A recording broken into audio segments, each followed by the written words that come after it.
In today's video, I'm going to teach you how to add a priority column to tasks in monday.com. To get started, open your browser and head to monday.com, then sign into your account. Make sure you're in the correct workspace where your team's projects live.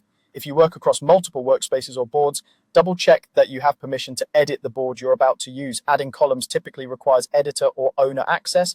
Once you're signed in, look to the left side of the screen for your list of boards. Select the board where your tasks are organized. This is usually the board your team uses to track work items, due dates, and owners. Opening the right board is important because the priority column you're about to add will only appear on that specific board. With your board open, move to the far right end of your existing columns. You'll see a plus icon that lets you add a new column. Click that plus icon to open the column gallery. This is where monday.com lets you choose different column types like status, date, people, numbers, and more.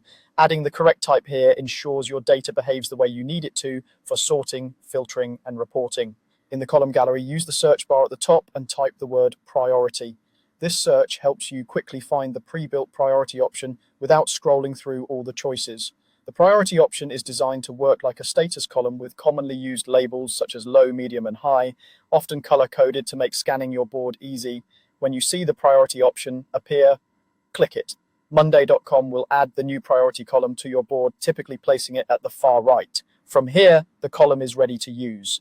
You'll notice the preset labels that help your team quickly identify what needs attention first. Because it's a structured column type, it works great with filters and views, and it can support dashboards or workflows that depend on priority levels.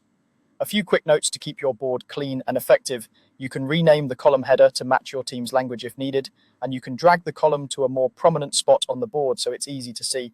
Priority values can also be helpful when sorting items, allowing you to surface the most urgent tasks at the top.